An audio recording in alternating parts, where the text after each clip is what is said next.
السلام علیکم ورحمۃ اللہ وبرکاتہ۔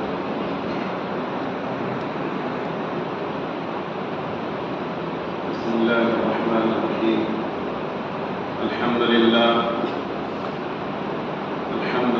نحمده ونستعینه ونستغفره ونؤمن به ونتوکل علیہ ونعوذ باللہ من شرور انفسنا ومن سیئات اعمالنا، من يهده الله فلا مضل له ومن يضلل فلا هادي له،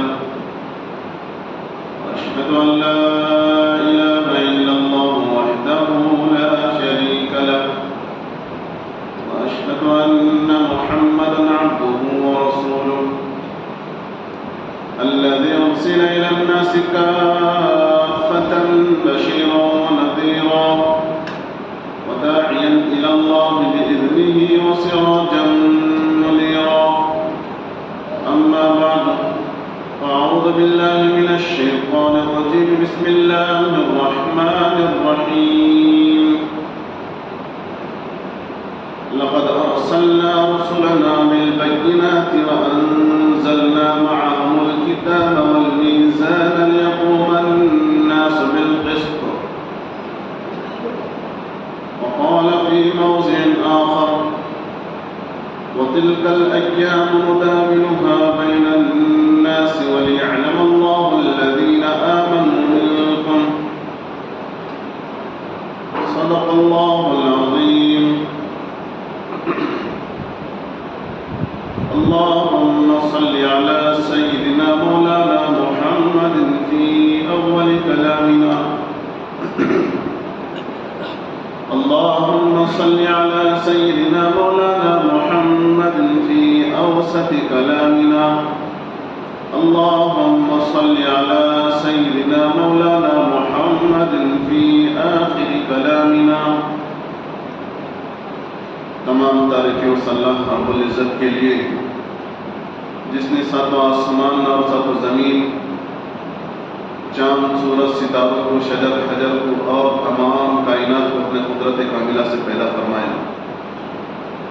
ہم اسی کی حمد و ثنا کرتے ہیں، اسی کی تعریف کرتے ہیں اور اسی سے مدد طلب کرتے ہیں، اسی کی عبادت کرتے ہیں۔ وہی تمام تعریفوں کے لائق ہے۔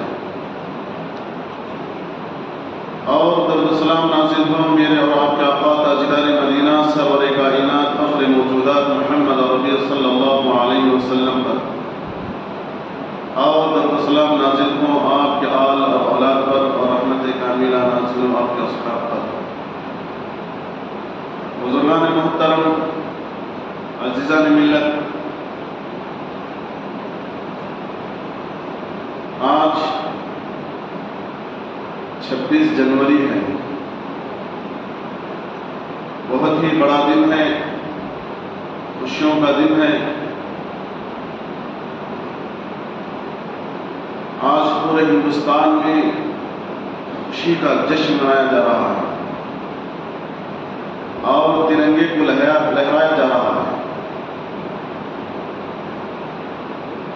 آخر کیا ہے وہ 26 جنوری؟ کیوں خوشی مناتے ہیں اس دن؟ کیوں جھنڈے کو لہراتے ہیں اس دن؟ اس کا علم بھی ہونا ہمارے لیے ضروری ہے۔ اس خوشی کے پیچھے بہت بڑی قربانیاں ہیں، بہت بڑی ایک تاریخ ہے،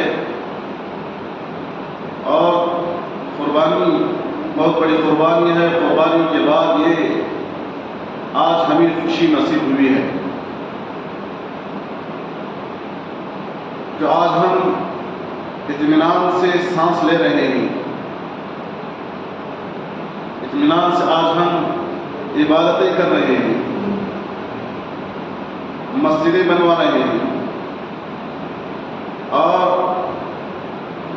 دوسرے کام کاج میں ہم لگے ہوئے ہیں۔ تو اسی دن کی وجہ سے ہم آج کیا ہے خوشی منا رہے ہیں، سارے کام انجام دے رہے ہیں۔ اصل میں ہندوستان یہ ہم سب کا ملک ہے. ہم لوگوں نے ہی اس کو سینچا ہے، پروان چڑھایا ہے.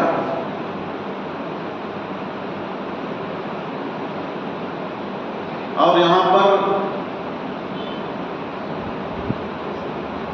تقریباً 700 سال تک مسلمانوں نے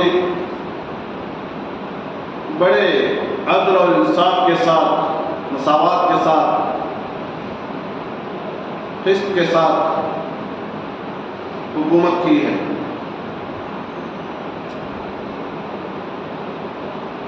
اور جب سے مسلمان حکومت کی باغور سنبھالے، اس وقت سے یہاں کے رہنے والے ہر باشندے چین اور سکون کی سانس لے رہے تھے، اطمینان سے زندگی گزار رہے تھے. کوئی غریب نہیں تھا، کوئی مظلوم نہیں تھا. ایسا ایک زندگی گزار رہے تھے.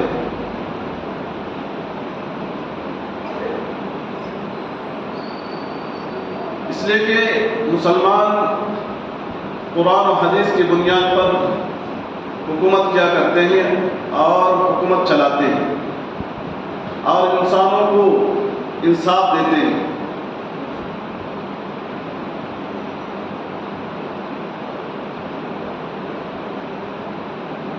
اور یہاں کی تعریف پوری دنیا میں چل رہی تھی. ہندوستان ایک سونے کی چڑیا ہے، ہندوستان ایک بہترین ملک ہے اور یہاں کی پیداوار بہت زیادہ ہے.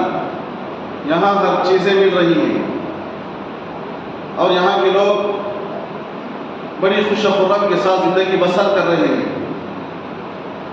کسی قسم کی تکلیف یہاں پر کسی کو نہیں ہے. یہ ہندوستان ہی میں نہیں بلکہ باہر کنٹریوں میں اس کا چرچا ہو رہا ہے. باہر کنٹریوں کے اپنے اپنے پارلیمنٹوں میں، اپنے دیوانوں میں کیا ہے، اس کا چرچا ہوتا تھا ہندوستان کا. اس لیے کہ مسلمان حکومت چلا رہے تھے، ایک صحیح نہج پر چلا رہے تھے. ہر ایک کو اپنا اپنا حق دے رہے تھے. مسجدیں بھی بنوائی، مندر بھی بنوائے، ہر ایک کو اپنا اپنا حق دے رہے تھے. اور اس زمانے میں اس ہندوستان کو سونے کی چڑیا بولتے تھے. کب؟ جب مسلمانوں کی حکومت تھی تو اس ملک کو سونے کی چڑیا کے نام سے یاد کیا جاتا تھا. یہاں ہر چیز ملتی تھی. یہاں کی چیزیں باہر کنٹریوں میں جا کر بازاروں میں بکا کرتی تھی، جس کا انکم ہمارے ملک کے لیے کیا ہے، زیادہ ہو گیا.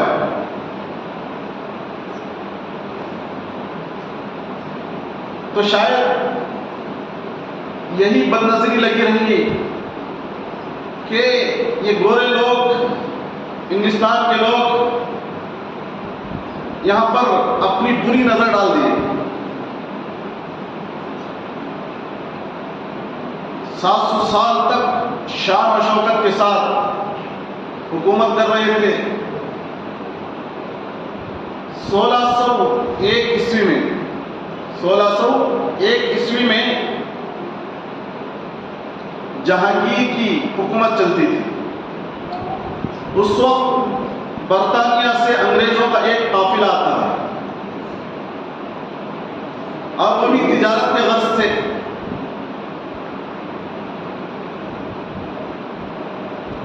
اور یہاں تجارت شروع کرتا ہے.